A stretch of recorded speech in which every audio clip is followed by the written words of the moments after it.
Good morning dear students.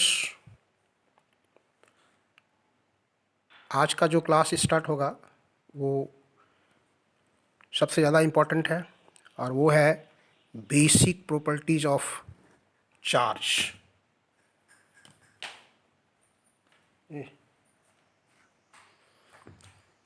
Basic property of charge, Hindi में इसको कहते हैं आवेश के मौलिक गुण। आवेश के मौलिक गुण, इससे जो रिलेटेड क्वेश्चन आता है वो दो तरह से आता है। एक आता है सिंपल कि आवेश के मौलिक गुणों को लिखें, right the basic properties, right the basic properties of charge. आवेश के मौलिक गुणों को लिखें। तो इसमें आपको क्या करना है कि इसके जो 4-5 गुण हैं उसको सिंपल वे में लिख देना है, और इसी बेसिक प्रॉपर्टीज में से 2 गुण ऐसे हैं जो शॉर्ट क्वेश्चन में अलग से पूछा जाता है। इस पर ध्यान दीजिएगा। तो जैसे मान लीजिए पहला क्वेश्चन आया कि आवेश के मौलिक गुणों को लिखें, right the basic properties of charge. तो ये 4 गुण इसका आप लिखेंगे। पहला है आवेश योगात्मक होता है, चार्ज इज एडिटिव। दूसरा है आवेश संरक्षित रहता है, चार्ज इज कंजर्व्ड। तीसरा है आवेश का क्वांटमीकरण होता है, चार्ज इज क्वांटाइज्ड। फोर्थ है आवेश निरपेक्ष होता है, चार्ज इज इनवेरिएंट। और फिफ्थ में आप लिख सकते हैं समान आवेशों में प्रतिकर्षण और असमान आवेशों में आकर्षण होता है। Like charges repel each other and opposite charges attract each other. ये फर्स्ट क्वेश्चन अगर आता है आवेश के मौलिक गुणों को लिखें, right the basic properties of charge, तो ये 4-5 पॉइंट आप लिख देंगे। अब इसमें देखिए ध्यान देने वाली बात है, ये सेकेंड प्रॉपर्टी और थर्ड प्रॉपर्टी जो है ये दोनों आपस में शॉर्ट क्वेश्चन में आता है। ये 2 मार्क्स का अलग से, इसको अलग से पूछा जाता है शॉर्ट में, चाहे वो वेरी शॉर्ट आ जाए या शॉर्ट लिखने के लिए आ जाए। जैसे मान लीजिए अगर ये क्वेश्चन आता है तो वहाँ क्वेश्चन आएगा आपको इस ढंग से, 2 नंबर का जो क्वेश्चन है बेसिक प्रॉपर्टीज, ये वो अलग ढंग से आता है। आवेश के संरक्षण सिद्धांत को लिखें और इसका एक उदाहरण दें। What is the principle of conservation of electric charge? Explain it with example. आवेश के संरक्षण सिद्धांत को लिखें और इसका एक उदाहरण दें। तो ये आवेश संरक्षण सिद्धांत जो चार्ज इज कंजर्व्ड, इसका बेसिक मीनिंग क्या होता है? टोटल चार्ज किसी आइसोलेटेड बॉडी पर जो होगा वो हमेशा कांस्टेंट रहेगा, हमेशा सेम रहेगा। इसका एग्जाम्पल लेते हैं। जैसे मान लीजिए आपके पास एक है, यहाँ पर मेरे पास, ये सेकेंड नंबर को हम एक्सप्लेन कर रहे हैं। एक हमारे पास है ये ग्लास रॉड, ग्लास का रॉड है, और यहाँ एक सिल्क क्लॉथ है, ये सिल्क का कपड़ा है। इस पर भी अभी टोटल चार्ज 0 है, मतलब इसमें पॉजिटिव चार्ज और नेगेटिव चार्ज का सम जो है 0 है, और ये पॉजिटिव चार्ज और नेगेटिव चार्ज का सम इसमें भी 0 है। मतलब ये भी न्यूट्रल है, Q1 इज़ 0, ये भी न्यूट्रल है, Q2 इज़ 0। टोटल दोनों को सम अगर हम कर देते हैं चार्ज, तो capital Q equal to Q1 plus Q2, that is 0 plus 0, that is 0। ये 0 हो गया आपका। अब हम क्या करते हैं कि सिल्क के कपड़े पर ग्लास के रॉड को रगड़ते हैं, तो सिल्क का कपड़ा इलेक्ट्रॉन को लॉस करता है, ग्लास का जो रॉड है वो इलेक्ट्रॉन को लॉस करता है, और सिल्क के कपड़ा उस इलेक्ट्रॉन को रिसीव कर लेता है। अगर ये 5 इलेक्ट्रॉन्स को लॉस कर दिया ये, तो इस पर जो चार्ज हो जाएगा Q1 डैश प्लस 5e के बराबर, और ये जो इस पर चार्ज हो जाएगा वो हो जाएगा Q2 डैश माइनस 5e के बराबर, क्योंकि ये इलेक्ट्रॉन को रिसीव किया है। फिर टोटल को अगर हम सबको जोड़ दें, Q डैश बराबर Q1 dash plus Q2 dash, तो प्लस 5e और plus minus 5e, that is 0। तो total charge before rubbing and total charge after rubbing, that is constant.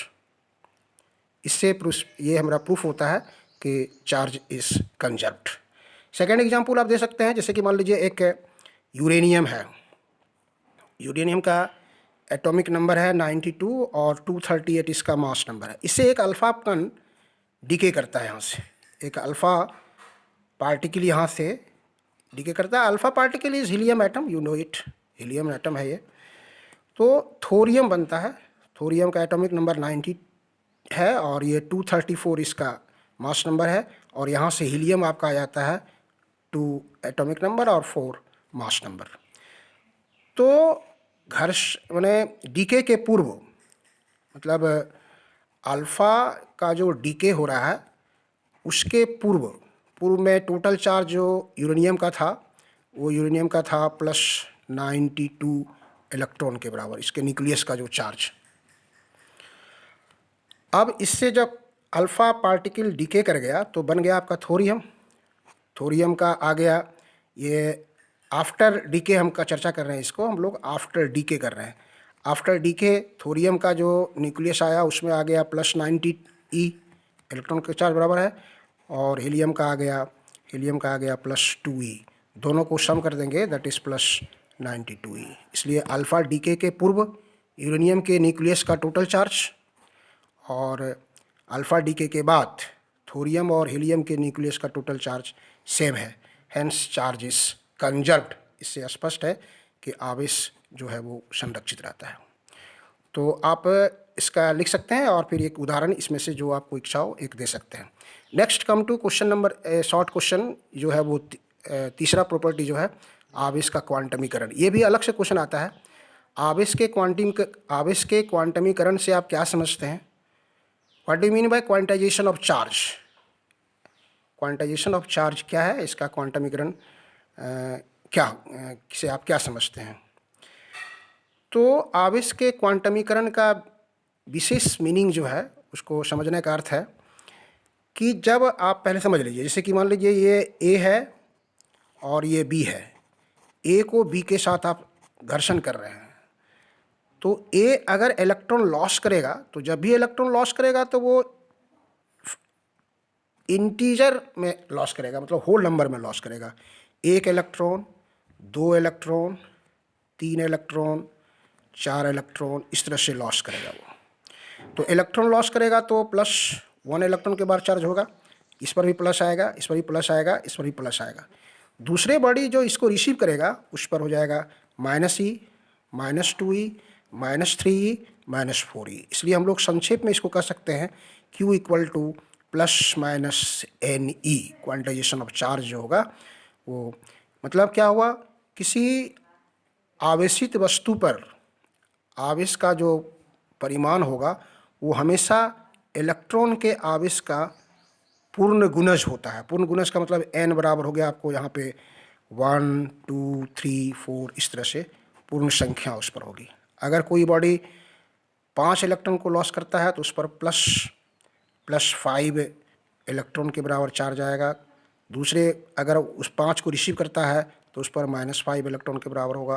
कोई 25 इलेक्ट्रॉन लॉस करता है तो +25 इलेक्ट्रॉन के बराबर चार्ज आएगा उस पर, और अगर 25 को रिसीव करता है तो -25 इलेक्ट्रॉन के बाद चार्ज उस पर आएगा। इसलिए किसी आवेशित वस्तु पर जो आवेश का परिमाण होगा वो हमेशा इलेक्ट्रॉन के आवेश का पूर्ण गुणज होता है। किसी भी वस्तु पर आवेश की मात्रा हमेशा इलेक्ट्रॉन के आवेश का पूर्ण गुणज होता है। इसमें Q हो गया आपको टोटल चार्ज, N हो गया इंटीजर आपका जो है 1, 2, 3, 4, और E जो है आप जान रहे हैं यहाँ पर E का जो मैग्नीट्यूड लेंगे हम लोग 1.6 10⁻⁻19 कूलम, ये आवेश की मात्रा होता है। कभी कभी पूछता है कि आवेश का क्वांटमीकरण क्यों होता है, why quantization of electrons takes place, why quantization of charge takes place.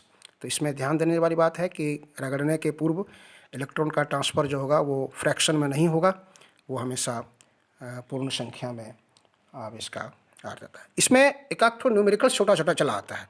Numericals के रूप में आप कह सकते हैं कि जैसे दिया हुआ रहेगा आपको इस ढंग से कि अगर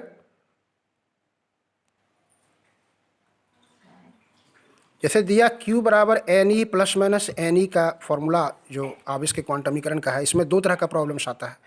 एक प्रॉब्लम्स है कि मान लीजिए N का वैल्यू आपको दिया गया है, एक बॉडी के द्वारा 4000 इलेक्ट्रॉन का लॉस होता है तो उस पर कितना चार्ज आएगा, तो हम लोग सीधे बैठ देंगे यहाँ पर Q = Ne, लॉस हो रहा है इसलिए प्लस हो गया, 4 इंटू 10⁻³ और ये 1.6 इंटू 10⁻⁻19 कूलम, ये 1.6 इंटू 4 दैट इज 6.4, और ये यहाँ पर 3 और यहाँ पे -19 है ये, तो -16 कूलम का ये चार्ज उस पर आएगा।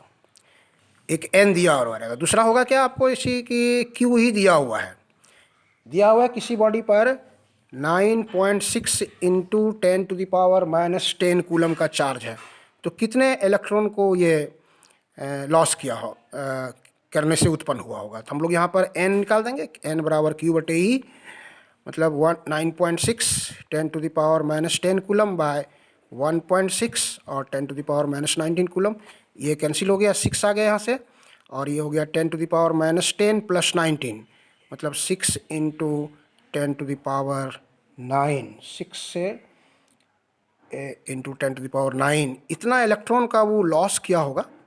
+19 में से -10 चला गया, वो 6 इंटू 10⁻9 इलेक्ट्रॉन्स के लॉस करने से इतना चार्ज उत्पन्न हुआ होगा। इसलिए ध्यान देने वाली बात है कि इसमें जो प्रॉब्लम्स आता है वो दो ढंग से आता है।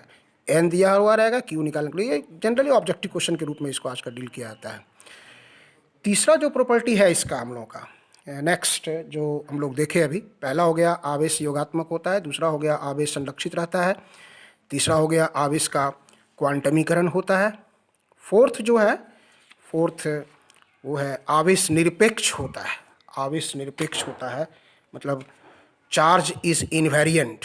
कोई बॉडी रेस्ट में है तो उस पर जितना चार्ज है उतना ही चार्ज अगर वह बॉडी मूव करता हो या उस बॉडी के रिस्पेक्ट में ऑब्जर्वर मूव करता है तब भी उसके आवेश पर कोई परिवर्तन नहीं होगा। इसलिए कहा जाता है कि किसी वस्तु के आवेश का परिमाण वस्तु की चाल अथवा प्रेक्षक की चाल पर निर्भर नहीं करती है, मतलब क्यू एट रेस्ट इसको आप लिख सकते हैं।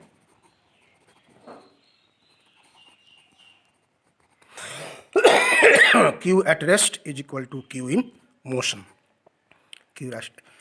पांचवा प्रॉपर्टी जो हुआ, समान आवेशों में प्रतिकर्षण और असमान आवेशों में आकर्षण होता है। इसको आप समझ सकते हैं कि अगर ये प्लस चार्ज है, ये प्लस चार्ज है, ये माइनस चार्ज है, ये माइनस चार्ज है, ये दोनों पॉजिटिव है धनात्मक आवेश, ये दोनों नेगेटिव है ऋणात्मक आवेश, तो इसके बीच जो फोर्स लगेगा वो हमेशा रिपल्सन का फोर्स होगा, मतलब विकर्षण का बल होगा। और अगर एक पॉजिटिव है एक नेगेटिव है, ये प्रकृति यहाँ पर विपरीत है, इसके बीच जो फोर्स लगेगा वो आकर्षण का लगेगा, इसको हम लोग अट्रैक्शन का फोर्स कहते हैं, अट्रैक्शन का फोर्स कहते हैं। इसलिए ये 5 गुण आपको लिखना है। ध्यान देना है कि अगर आता है क्वेश्चन आवेश के मौलिक गुणों को लिखें तो 5 गुण लिख देंगे, और इसमें दूसरा और तीसरा जो है आवेश संरक्षित रहता है और आवेश का जो क्वांटमीकरण होता है वो दोनों शॉर्ट क्वेश्चन अलग से आता है, जिसको हमने आपको बताया। अगले दिन हम लोग मिलेंगे अगले क्लास में, तो यहाँ से आगे बढ़ेंगे। Thank you.